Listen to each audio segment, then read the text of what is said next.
Fear is the product of the imagination. It is made up in the mind and it eats away at the soul.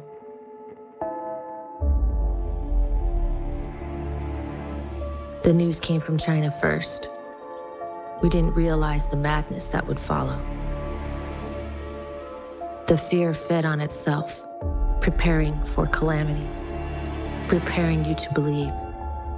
Then it spread to the world.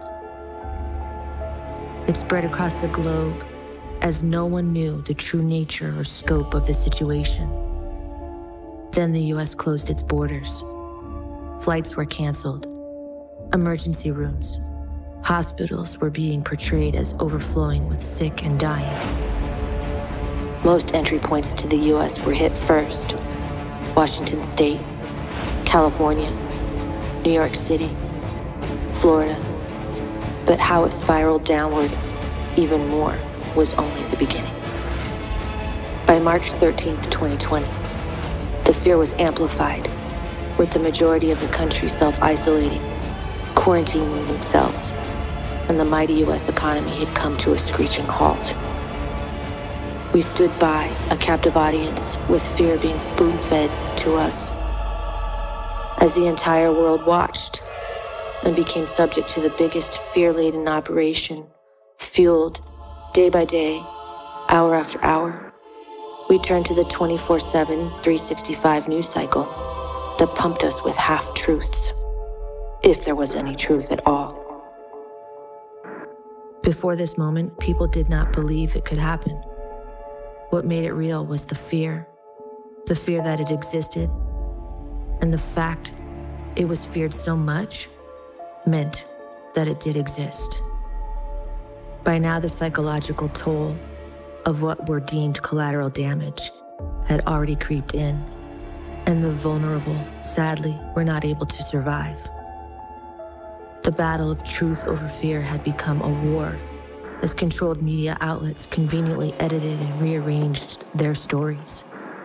The population of the Republic was silently losing its liberty. As the search for information to educate oneself ensued, a tug-of-war became an electronic version of books being burned.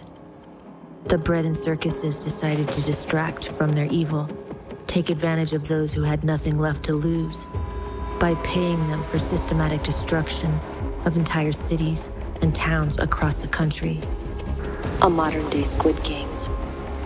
A carnival of laughter spread across the globe, playing both sides, as they watched a great nation rip itself apart by unleashing doubt against the population and silencing those who dared to challenge the status quo. What the opposition forgot? We are a country of fighters. We stand up for the weak. We stand together in the face of tyranny and usurpation. It's human nature that our moral compass guides us towards truth and light.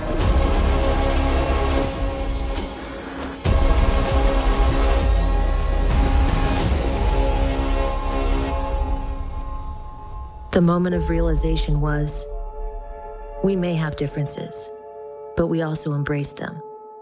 We are a united republic of liberty for all. A collection of connections between the entire population wanting the same thing. Freedom. Freedom from overbearing socialistic totalitarianism or corporatocracy.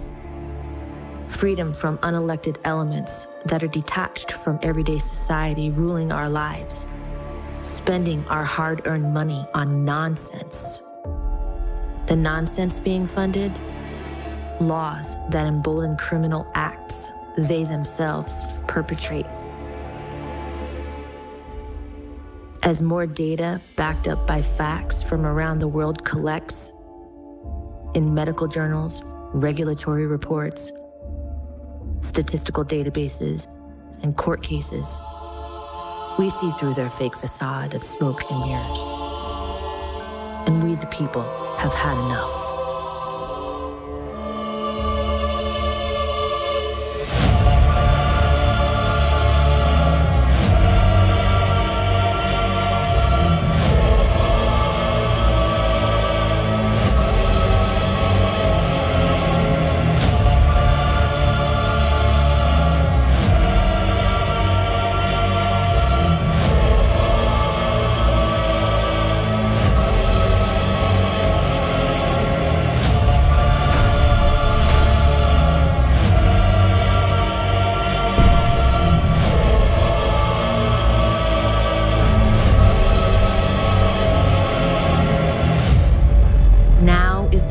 to change how we react to fear.